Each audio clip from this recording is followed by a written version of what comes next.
Graças e paz, meus irmãos, tudo bem com vocês? Talvez alguns estejam estranhando, né, que estou usando aqui o colete, mas na verdade é porque faço parte do motoclube cristão, que se diz aí o nome é Solos Cristos, né? Então é uma das 5 solas, Sola Gratia, né, Sola Fide, Solos Cristos, Sola Escrituras e Glória somente a Deus. Então venho estar aqui nesse ministério, né, falando na verdade através, né, dos irmãos aí no culto, mas também aproveitando a oportunidade para levarmos a palavra de Cristo, de Deus, né? Então eu queria falar com os irmãos um pouco sobre a palavra de Deus no livro de 1 Pedro, capítulo 1, dos versos 1 a 9. E eu queria dar como tema para essa mensagem o seguinte: peregrinos regenerados para uma viva esperança. E esse texto é um texto maravilhoso, muito rico, e que se a gente pudesse, pegar ele e esmiuçar, cada palavra, a gente teria várias pregações, mas eu queria trazer uma breve reflexão sobre esse texto. Então, queria que os irmãos abrissem em 1 Pedro 1, versículos 1 a 9, que diz o seguinte: Pedro, apóstolo de Jesus Cristo, aos eleitos que são forasteiros da diáspora, no Ponto, na Galácia, na Capadócia, na Ásia e na Bitínia, eleitos segundo a presciência de Deus Pai, em santificação do Espírito, para a obediência e a aspersão do sangue de Jesus Cristo. Que a graça e a paz lhes sejam multiplicadas.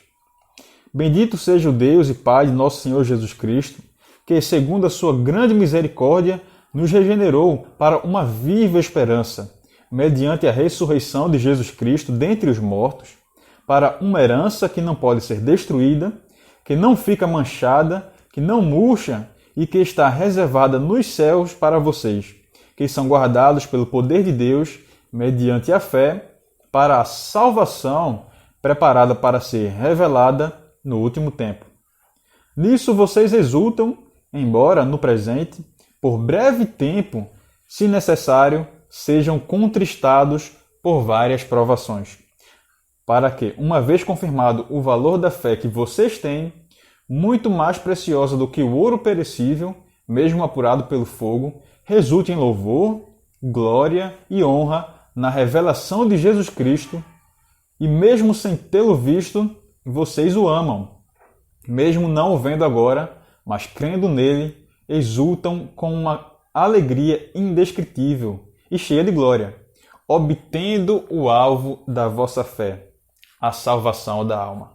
Vamos orar? Querido Deus, amado Pai, te agradeço, Pai, por essa oportunidade de estar levando a tua mensagem, Deus, proclamando o teu evangelho, e dizer que somente as Escrituras, ó Deus, são a autoridade do crente e são a razão e a prática da nossa fé, meu Pai. Muito obrigado por Jesus Cristo e muito obrigado pela salvação através dele e do seu sacrifício. Fala os nossos corações através dessa palavra, no nome de Jesus. Amém. Irmãos, como eu falei, o nosso tema é peregrinos regenerados para uma viva esperança. E sobre esperança, eu queria que os irmãos lembrassem que todos, independente de sexo, independente de cultura, independente de localidade, todos têm uma esperança. Então, até mesmo os ateus, eles têm uma esperança. Porque esperança a gente entende que é aquilo de algo que vai acontecer. Então, o que eu espero que algo aconteça. Então, se a gente espera que nada vai acontecer, é uma esperança. Porque o que eu quero que aconteça, o que eu espero que aconteça, é nada. Então, todos têm uma esperança. Mas será que todos têm uma viva esperança? Porque são essas palavras que o apóstolo Pedro ele fala na sua carta. Uma viva esperança. Então, nós estamos aqui, nós cristãos estamos aqui, mas nós não somos daqui. Esse é um ponto importante, porque o apóstolo Pedro ele inicia sua carta dizendo que nós somos forasteiros ou peregrinos. Na verdade, ele se refere aqui aos cristãos que estavam vivendo na época do Império Romano, que é aí sobre a autoridade do imperador Nero, um imperador que era muito conhecido por ser muito cruel, principalmente com os cristãos. E aí a gente vai ver que na verdade, a maior riqueza do universo, de todo o planeta Terra, a maior riqueza o cristão tem. A maior, você pode pensar em qualquer riqueza, qualquer bem material. o cristão ele tem uma riqueza superior, uma riqueza além a essa. Então vamos aí voltar ao nosso texto e começar com o primeiro ponto, que somos regenerados para uma viva esperança, que é do versículo 1 ao versículo 5. Então quando Pedro ele escreve, no versículo 1, ele vai dizer que essa carta, essa epístola que ele escreve, é dirigida aos eleitos forasteiros, os forasteiros da diáspora. Então, são cristãos que não necessariamente estavam passando por um período de exílio, mas que numa fala espiritual mais ampla, nós somos forasteiros aqui na terra, peregrinos, onde nós estamos agora não é o nosso local fixo e eterno, mas simplesmente por um curto período de tempo. Então, além de ser forasteiro, além de não pertencermos a esse local aqui, a essa terra, nós somos eleitos por Deus. Então essa eleição, por mais que exista uma briga, uma divergência entre calvinismo e arminianismo, se a gente é eleito ou não é, mas aqui a palavra que o apóstolo Pedro escreve fala que nós somos eleitos, forasteiros eleitos por Deus, segundo a presciência de Deus Pai, em santificação do Espírito e para a obediência e a aspersão do sangue de Jesus Cristo. Então, nesse primeiro momento, nós já temos aí uma eleição trinitariana, ou seja, uma participação da Trindade, da Santíssima Trindade, na salvação do crente, na eleição do povo de Deus. Então, nós temos aí, num resumo, que a fonte da eleição é o próprio Deus Pai. Quando o cristão é eleito, a fonte dessa eleição foi do Deus Pai. E a aplicação dessa eleição se dá pelo Deus Espírito Santo. Porém, como é que se dá essa conquista da eleição? No final do versículo 2, responde essa pergunta, Pelo sangue de Jesus Cristo. Então, a conquista da eleição se dá pelo Deus Filho. Então, a gente vê que, por mais que a gente seja peregrino aqui na Terra, por mais que a gente tenha um período curto aqui, não pertença realmente aqui, nós fomos escolhidos para um outro local, Nós fomos escolhidos para uma outra realidade. E essa escolha não foi simplesmente feita por um homem, a escolha não foi feita por um homem mais importante, uma autoridade superior, mas essa escolha, essa eleição, ela foi consumada pela Santíssima Trindade. Deus Pai como fonte da eleição, Deus Espírito Santo como aplicação e o Deus Filho como a conquista dessa eleição. Então pense aí que por mais que a gente seja um povo forasteiro, um povo que não pertence aqui, um povo peregrino, nós fomos escolhidos pela Santíssima Trindade. E aí a gente continua a falar sobre essa viva esperança. E a gente vê que lá no versículo 3, bendito seja Deus e Pai do nosso Senhor Jesus Cristo, que segundo a sua grande misericórdia, nos regenerou para uma viva esperança. Então, essa regeneração, ela teve um começo, como a gente viu, no Deus Pai, ele é a fonte, mas foi através da sua imensa misericórdia. Um Deus misericordioso porque, se nós fôssemos receber aquilo que nós deveríamos merecer, que nós mereceríamos, na verdade, se a gente fosse receber isso, a gente receberia era a condenação eterna, era o inferno diretamente e toda a ira de Deus totalmente justa que cairia sobre nós. Mas Deus, na sua infinita misericórdia, ele nos regenera para uma viva esperança. Então nós somos aí, através da misericórdia de Deus, regenerados. E essa regeneração, como conceito de regeneração, a gente poderia dizer que é um ato de criação feito por um Criador onipotente. Então a regeneração, ela, já dizia aí um pastor, que a regeneração, o ato da salvação, de regenerar um ser pecador, é um ato muito maior, mais sublime do que a criação do universo. Porque a criação do universo ela foi feita ex nihilo, ou seja, do nada. Então Deus fez o universo do nada. Mas para a regeneração de um coração duro e pecaminoso, maldito e maldoso, era necessário muito mais poder, porque ele tira algo negativo para trazer o positivo. Então a regeneração é um ato de criação feito por um Criador onipotente. Somente Deus poderia fazer tal ato. Então a regeneração ela pode se entender, né, em cinco características. A regeneração, ela é uma nova criação.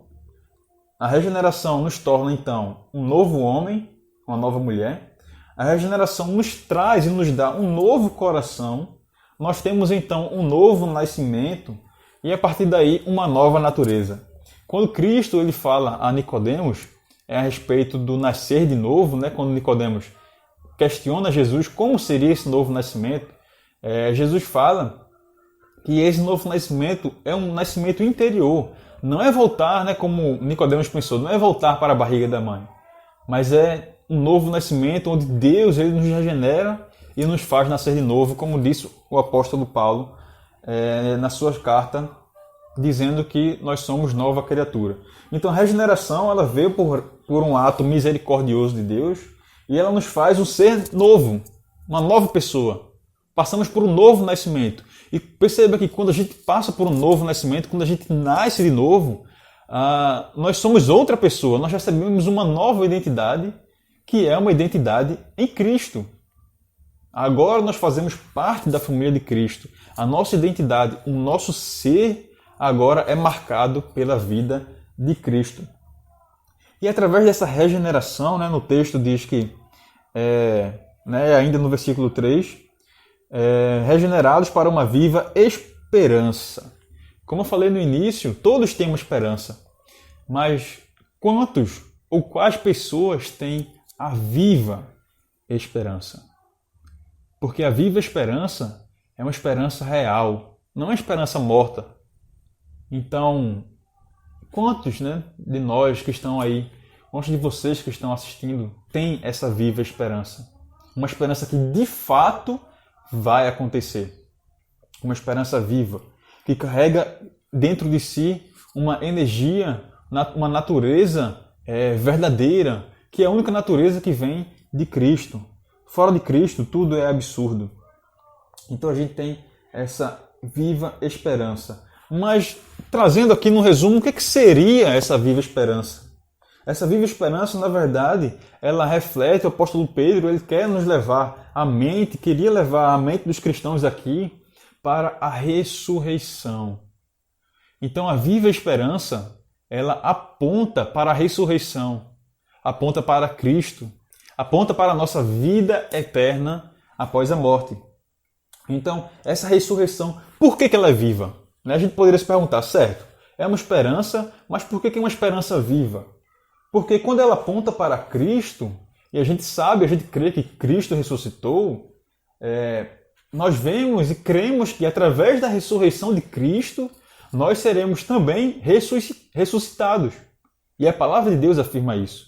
Cristo foi o primeiro, né, a receber o corpo glorioso.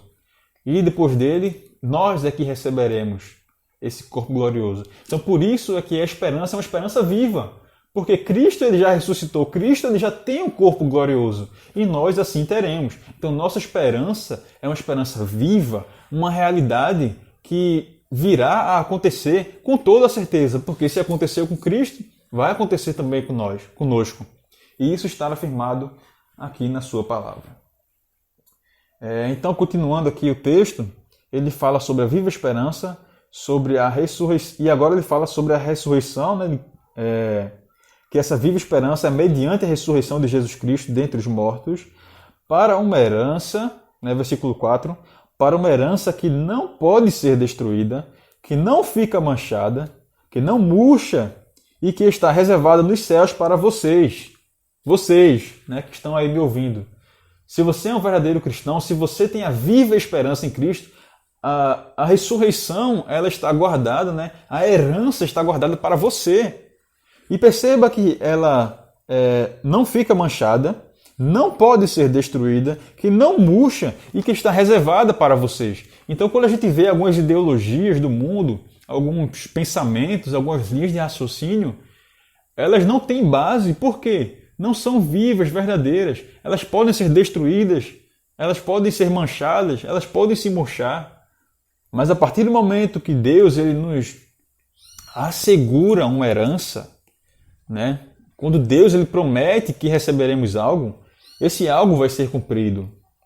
E aí, muita gente acha o cristianismo uma bobagem, uma mentira, mas eu pergunto a vocês saberiam me responder alguma outra religião, algum outro pensamento, né, alguma ideologia que traz uma segurança tão firme quanto essa? Algo que não pode ser destruído?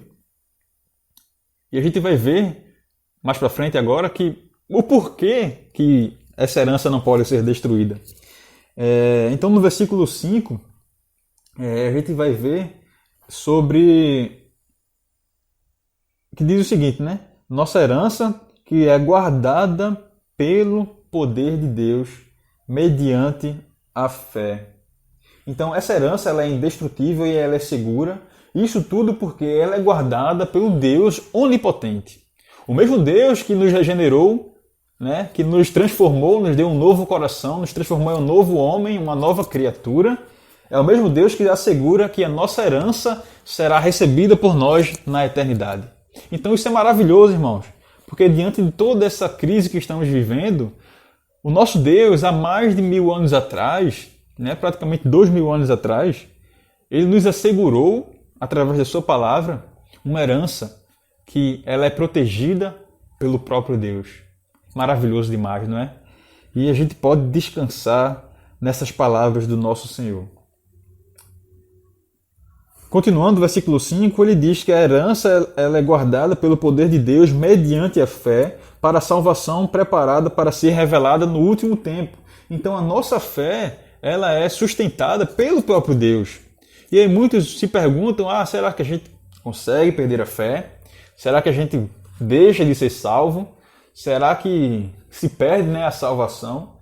Mas o texto ele é muito claro em dizer que a nossa fé, a nossa herança, a nossa salvação, ela é guardada pelo Deus onipotente, pelo próprio Deus. Então será que Deus falha? Será que Deus não tem poder suficiente para nos fazer permanecer na nossa fé? Então certamente nós receberemos a salvação futura. Certamente, com toda a certeza e a convicção da nossa alma, nós receberemos a salvação futura. Por causa de Cristo, os méritos de Cristo, por causa do poder de Deus. Não é por causa das nossas boas obras, por causa da nossa fidelidade a Deus. Não é por causa do que a gente quer ou do que a gente pensa, mas é única e exclusivamente pela Trindade. Deus, na sua Santíssima Trindade, que nos faz perseverar na fé, porque é Ele quem nos assegura a nossa herança. Versículo 6. Nisso vocês exultam. Nisso o quê? Exatamente aquilo que Pedro falou um pouco antes. A herança, a fé, a salvação. Então ele diz, nisso vocês exultam, vocês se alegram, vocês se regozijam.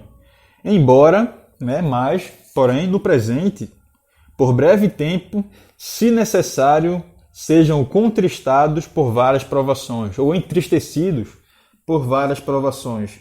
Então a gente entra no tópico 2 da mensagem, que seria provados para a confirmação da fé. O 1 foi regenerados para uma viva esperança, e o 2, provados para a confirmação da fé. E a gente vê aí uma certa heterogeneidade entre alegria e tristeza, né? Entre exultação e se contristar. E a gente vê que Pedro ele estava olhando isso na vida dos irmãos, né, a quem ele remete essa carta. Que ao mesmo tempo que eles estavam alegres, eles passavam por momentos de tristeza e de provações.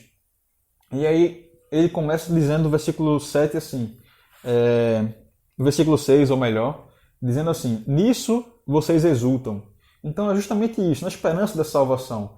Porém as tristezas, elas vêm por causa das várias provações. E eu queria que os irmãos lembrassem que nesse momento, Pedro, ele escreve, né, para aqueles cristãos que estavam em Roma, passando por momentos de perseguição, momentos de, seja perseguição física, né, insultos verbais, eles estavam sofrendo. E Pedro traz essa palavra de conforto a eles, sabendo que, por mais que eles se alegrassem em Cristo, eles estavam passando por momentos difíceis. Mas esses momentos, eles tinham uma finalidade. E aí no versículo 7 ele diz, para que, uma vez confirmado o valor da vossa fé, o valor da fé que vocês têm, muito mais preciosa do que o ouro perecível, mesmo apurado pelo fogo, resulte em louvor, glória e honra na revelação de Jesus Cristo.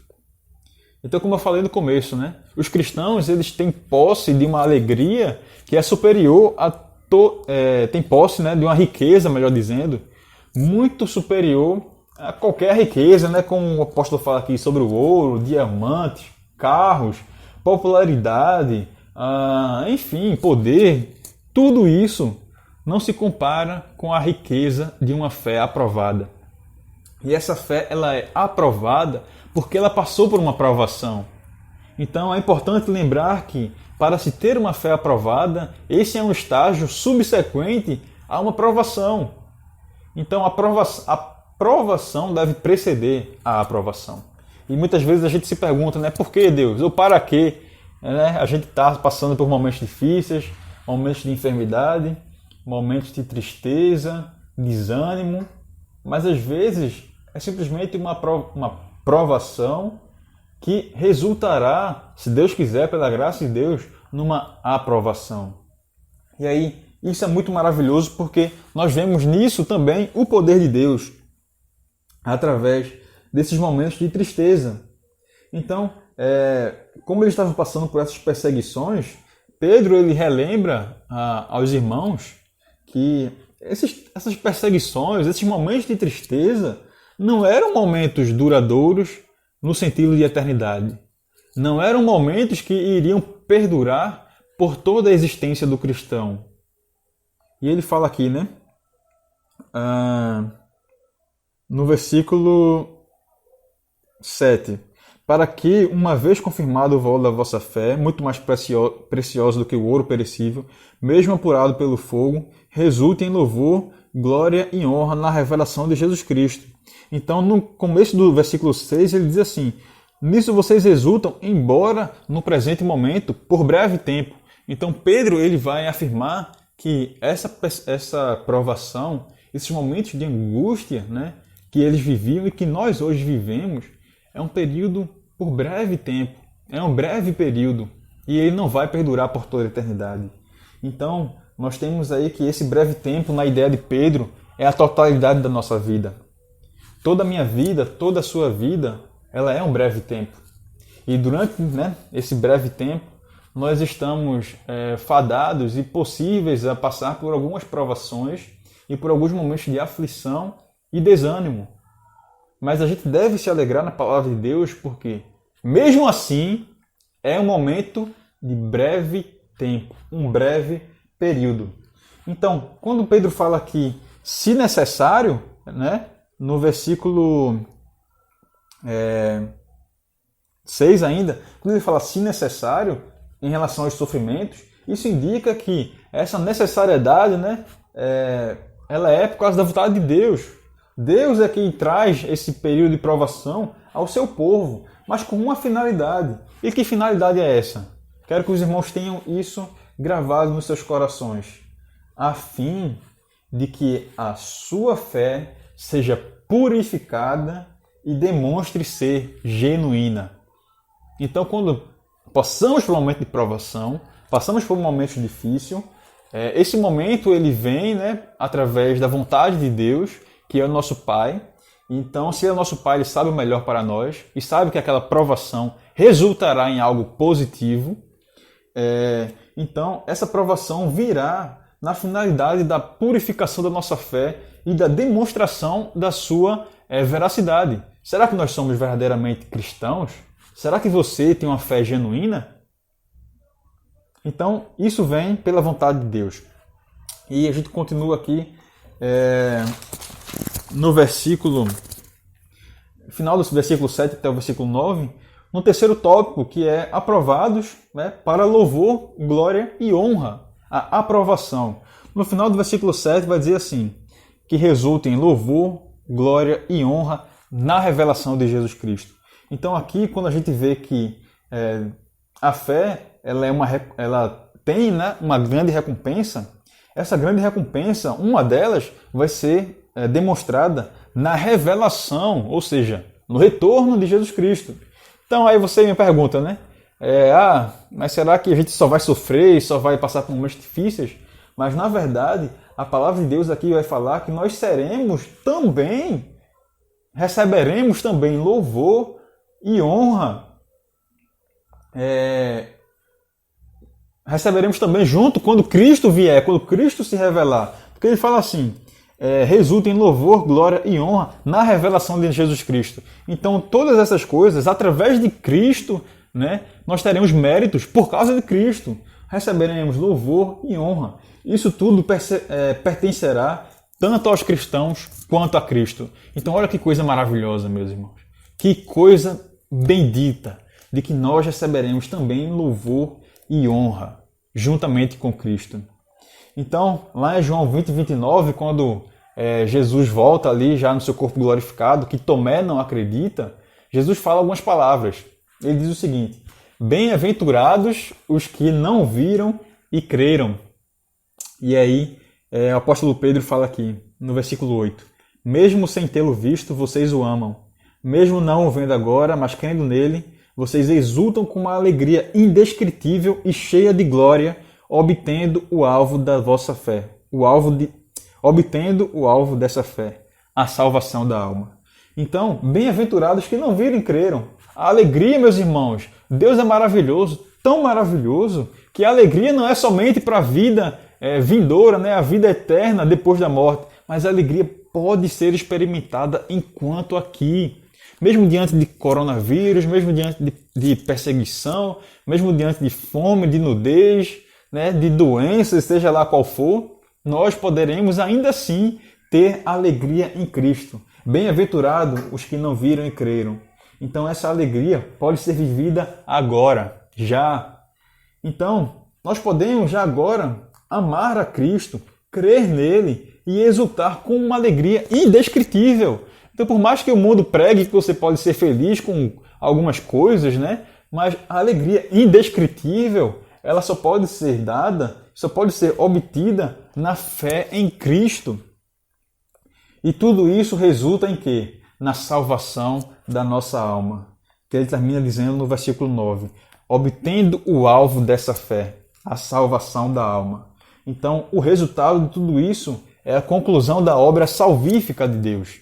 Então, a Santíssima Trindade nos regenera, nos traz um coração novo e nós temos essa viva esperança, uma viva fé de que nós teremos uma herança eterna com Deus. E não só lá nós teremos uma alegria, mas desde agora. E aí eu termino minha mensagem perguntando, será que você tem se alegrado por poder crer e amar a Jesus? Será que mesmo nesses momentos de dificuldade você tem se alegrado em Cristo? Então a nossa fé e herança são guardadas pelo poder de Deus. Ninguém, nem coronavírus, nem ninguém, nem poder nenhum, tira a nossa herança do povo de Deus. E a nossa esperança não depende das circunstâncias.